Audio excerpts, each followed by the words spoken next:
Olá, sejam todos bem-vindos a mais um vídeo neste canal. Eu sou Ana Freire, sou psicóloga e aqui é o nosso lugarzinho para falar sobre saúde mental, autocuidado e afins. O nosso assunto de hoje vai ser uma continuidade do vídeo passado e eu quero focar um pouquinho sobre transtornos mentais, especificamente sobre o transtorno de ansiedade social. Mas antes da gente ir para o vídeo, eu quero te convidar para curtir, a deixar um comentário e a se inscrever caso você seja novo no canal. Vamos lá?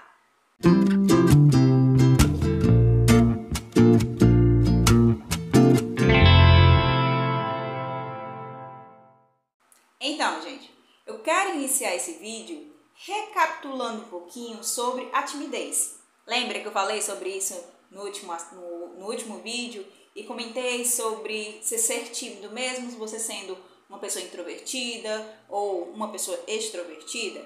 Então, eu quero trazer esse ponto aqui, porque pode trazer alguns aspectos da ansiedade social que se assemelham com a timidez. Então, eu acho que é muito importante eu frisar o que é a timidez. Lembra do que eu disse? A timidez, ela é uma característica humana, faz parte do nosso convívio social, ela tem uma função nessa interação. E qual é essa função? Essa função é justamente nos proteger de algum risco. Nós somos seres sociáveis, nós vivemos em comunhão, vivemos em bando, digamos assim, então a gente tenta preservar o máximo desse convívio. Então a timidez, ela tem esse intuito de proteger a gente para que a gente não seja rejeitado pelos nossos. Então ela tem esse viés que nos protege para que a gente não cometa nenhuma gafe, não cometa nenhum erro, alguma falha, que faça com que a gente seja entendido como alguém indesejado, né? Com alguém que deve ser tirado do convívio. Então essa é uma das funções da timidez que é tão primordial, ela é importante. E aí cabe colocar aqui que para algumas pessoas essas situações onde a timidez ela vai aparecer vai ser mais presente, enquanto para outras elas vão ser menos presentes. Isso vai falar muito da história de vida daquela pessoa, de quantas vezes ela teve oportunidades, né, de ter algum nível de interação social e quanto dessas oportunidades elas foram bem sucedidas. E mesmo aquelas que foram um fracasso, digamos assim, de que maneira ela absorveu esse fracasso, né? Ela absorveu de uma forma internalizada, trazendo um entendimento de que não vai conseguir, de que é difícil, de que nunca vai ser aceito, ou não, ela entendeu aquele fracasso como uma oportunidade de aprendizado e saber quais erros ela não deve cometer em determinadas situações. Então é muito importante colocar esse âmbito de trazer isso para entender como é que essa timidez ela funciona e por que para algumas pessoas surge mais do que para outras. Agora eu quero falar sobre o transtorno de ansiedade social. O que é?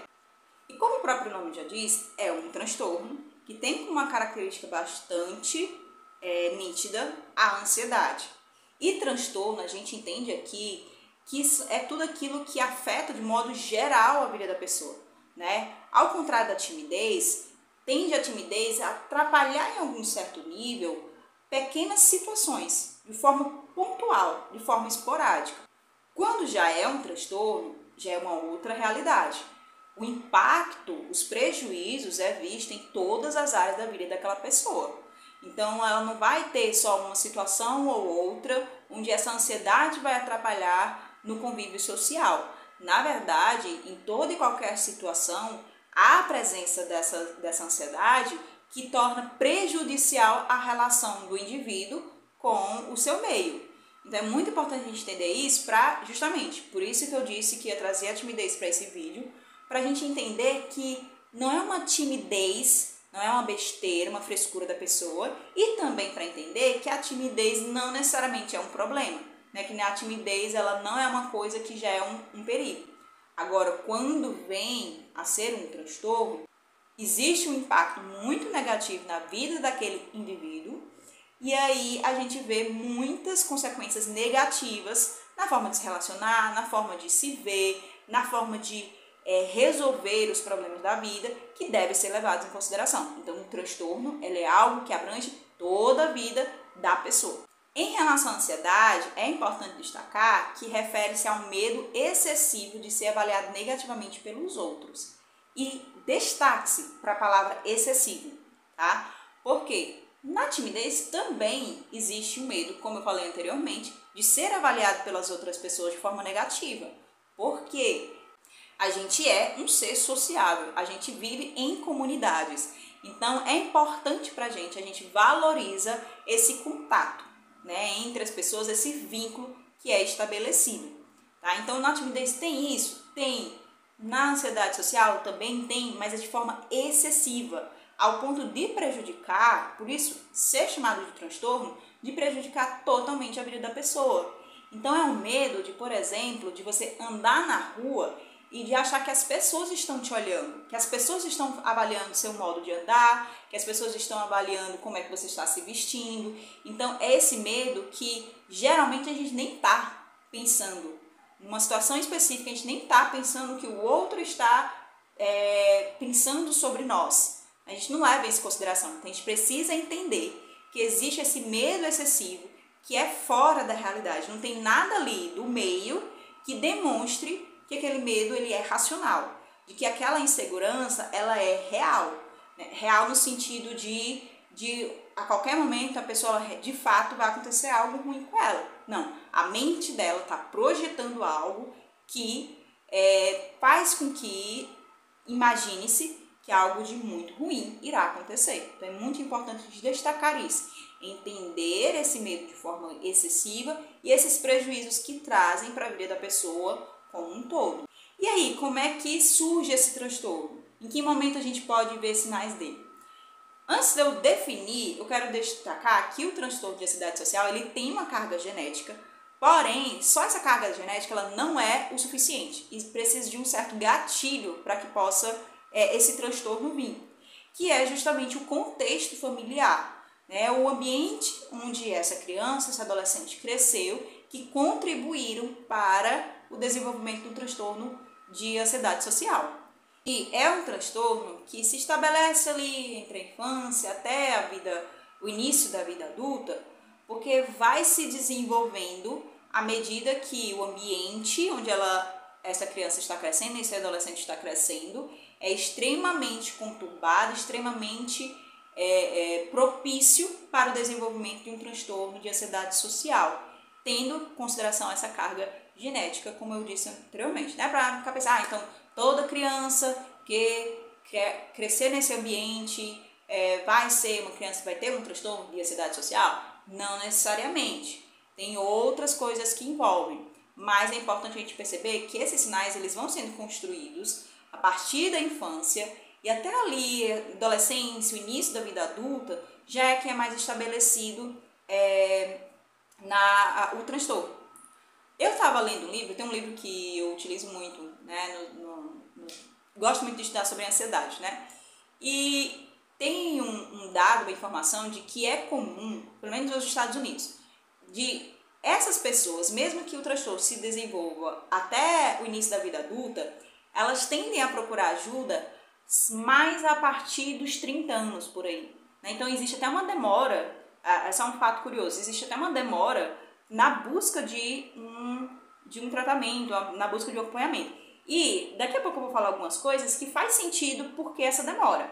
Mas é só para título de curiosidade sobre isso. Porque sim, esse transtorno ele vai se desenvolvendo, aí vamos dizer assim, né, se desenvolve na infância e aí se estabelece ali na adolescência, no início da vida adulta, mas a pessoa, vamos assim colocar, ela consegue, à medida do possível, um acompanhamento, ou reconhece esse transtorno mais ali pelos 30 anos. Então, só para vocês entenderem mais ou menos como é.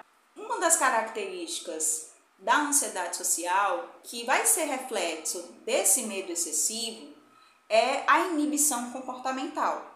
E o que é essa inibição comportamental? É muito psicologuês nesse momento, né? Mas basicamente é a timidez, a precaução, o cansaço e não gostar de novidades ou algum tipo de mudança. Eu vou explicar aqui resumidamente algumas dessas características. E é interessante vocês notarem que a timidez ela está presente, mas não é a única coisa que define esse transtorno, né? Então, essas outras características é importante que caracteriza essa inibição comportamental, ou seja, a pessoa tende a não apresentar comportamento, ela tende a cada vez mais se isolar, reduzir, vou usar um outro termo de psicologia aqui, o repertório comportamental, ou seja, ela não tem tantas ações, ela não tem tantas atitudes, ela não sabe agir, ela não sabe se desenrolar, né?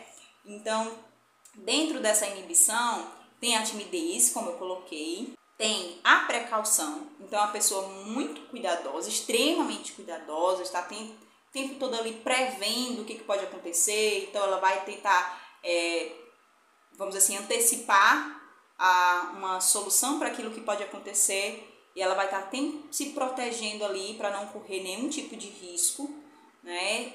Vai apresentar algum tipo de cansaço, porque imagina, gente, você tá ali o tempo todo avaliando as possibilidades que pode acontecer contigo, né? Se tem esse medo de ser ridicularizado, medo de não ser aceito, de ser rejeitado, e aí você tá o tempo todo prevendo as situações de risco, o que pode acontecer e como se proteger disso.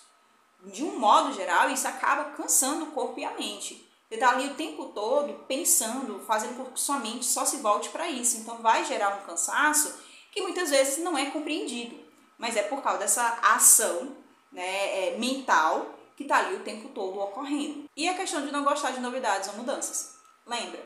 É uma pessoa que está o tempo todo tentando se proteger, tentando prevenir que algum tipo de problema possa surgir, de uma exposição, de algum tipo de algo possa fugir do seu controle em relação ao que está acontecendo ao redor dela.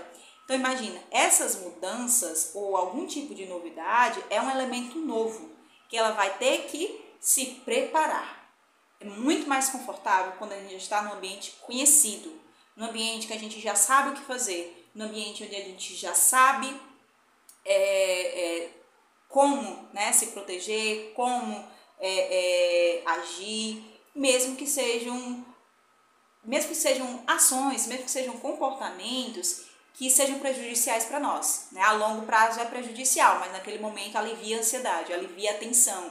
E aí você faz, né, de se isolar no quarto, de não falar muito sobre você, de ter algum tipo de recurso ali no momento que te ajude a lidar com esse tipo de situações. Isso é importante até de também frisar, porque, primeiro, é difícil identificar quem é que tem um transtorno de ansiedade social por algumas características, e uma delas é, se essa pessoa que tem um transtorno faz parte de um contexto familiar, e aí vamos lá dizer, os pais, os irmãos ali estão no convívio, pode ser que para eles não aparente ter tanto problema. Só é um filho, só é um irmão que gosta de estar sozinho, que gosta de viver no mundinho dele. E aí porque ele consegue interagir em algum certo nível ainda com a família. E aí não se entende como é que é lá fora. Não se entende porque lá fora é diferente. Não se entende porque na escola é diferente, na faculdade é diferente, no trabalho é diferente. Então é importante a gente salientar isso, porque de um certo nível, a pessoa, ela já ambientada, já tendo suas ferramentas, ela vai saber como lidar com as situações que já ela conhece. Agora, novidades, mudanças, pegam demais. É muito difícil. Requer muito mais da pessoa. Exige mais de envolvimento. Exige mais de pensar a respeito. E aí é exaustivo, mais exaustivo para aquela pessoa. Então, são alguns pontos que eu quero trazer aqui, que eu estou trazendo, para a gente ilustrar um pouquinho sobre isso que eu estou colocando aqui. Um outro aspecto importante. Pessoas que têm o transtorno de ansiedade social tendem ao isolamento. E aí é um ponto de por que geralmente é difícil dessas pessoas buscarem ajuda. Porque geralmente são pessoas que estão isoladas, são pessoas que não têm amigos, que perderam o contato com a família, que não conseguem se relacionar com os colegas ou têm algum tipo de trabalho que não existe tanta interação com outras pessoas. Então é difícil dessa pessoa buscar, né, das pessoas ao redor dela perceberem que ela precisa de ajuda e essa pessoa de reconhecer que precisa de ajuda. Porque até um certo tempo ela percebe, a minha vida foi assim, eu cresci assim, esse é o meu normal. Então é difícil dela entender se não fizer algum tipo de exercício interno, de analisar como é que está a vida dela, para perceber que aquele estilo de vida não está trazendo qualidade de vida. E aí é importante ter isso em mente. Esse isolamento, ele é muito marcante nesse tipo de transtorno. E aí traz esses prejuízos. Estou frisando isso justamente para que você possa observar se em torno da sua família, na faculdade, no trabalho, se existem pessoas que tendem a se isolar de uma forma que ninguém consegue estabelecer uma conexão com essa pessoa. E aí essa pessoa ela precisa de uma ajuda externa, ela precisa de um apoio. Ela pode ter um insight e procurar ajuda por si só, mas leva tempo para ela reconhecer essa ajuda que é tão necessária. Então atente-se às pessoas que estão ao seu redor, atente-se às suas famílias e como é que as crianças, como é que os adolescentes estão crescendo, como é que elas estão se relacionando socialmente, se tendem a ficar muito tempo isolados no quarto, fazendo tipos de atividades que só incluem ela mesma, não são atividades que possam incluir outras pessoas, e por que disso? Né? Entendeu a razão da pessoa para ter esse comportamento, a razão por trás do porquê que ela prefere ficar sozinha do que estar sentada à mesa com a família. E isso é importante, várias partes do vídeo aqui que eu já falei são importantes, mas porque estou frisando isso aqui, porque lembra que eu falei que um dos pontos principais do transtorno é justamente o contexto familiar, é o contexto onde a criança era ridicularizada por ser estranha, por ter dificuldade de se relacionar com as outras pessoas, ou existia uma pressão muito forte para que ela se relacionasse, mas nenhum tipo de reconhecimento quando ela se relacionava, e contextos de ser o certinho, né? Ah, você não pode fazer isso, você não pode fazer aquilo, o que as pessoas vão pensar, você tem que agir de forma normal, você tem que ser assim, tem que ser assado. Então é muito importante a gente olhar para o contexto dessa pessoa. E aí quando eu falo para o contexto familiar, por mais que você, na sua família, né, o seu pai, sua mãe, família que eu digo, que mora com você, por mais que não haja algum problema nesse sentido, mas você tem algum primo que você nota esse tipo de comportamento e que existe um contexto familiar extremamente adoecido, de autocobrança, de rigidez, de falta de incentivo, né? Então, como é que esse primo responde? Você tem algum vizinho que a família é desse jeito? Então, é importante que a gente olhe para essas pessoas, para que a gente possa estender os nossos braços, oferecendo ajuda, oferecendo apoio, né? E para finalizar este vídeo, eu quero falar para você que se identificou com alguma dessas características que eu coloquei aqui. Não estou dando diagnóstico para ninguém. É importante entender que esse vídeo ele não tem o intuito de diagnóstico, é o intuito de trazer informação. Se você se identificou com alguma dessas informações, procure ajuda. Procure um psicólogo, procure um psiquiatra, procure mais informações, porque é muito importante que antes de você se autodiagnosticar, dizer que você tem isso, é de você entender o que você está passando, é de você poder ir atrás algo que possa trazer à sua vida mais sentido. Só o diagnóstico, ele não é o suficiente para que a sua vida se transforme. Ele traz entendimento, ele traz uma sensação de nossa, agora eu sei por que eu sou assim, agora eu entendo o que está acontecendo comigo, mas é muito importante que a gente enxergue para além do diagnóstico. É muito importante para que a gente enxergue o que você quer para a sua vida, o que preenche a sua vida, o que você gostaria de que estivesse presente, né? Eu acho que é o filme Soul, da Disney, é o Soul, que fala sobre um cara que a vida dele era ser... Eu sou péssima para lembrar de filmes, mas a vida dele eu acho que é ser tocar trompete. Tocar trompete, gente. E tem uma cena linda, se você não tiver assistido esse filme, assista, que é um processo de descobrir a faísca, né? Eu descobri o que ali aquece seu coração, que faz você desejar viver. E aí, nesse processo, eu acho muito importante na terapia, eu acho importante no nosso processo de autoconhecimento, a gente entender o que aquece nossos corações, o que traz a vontade de viver, né?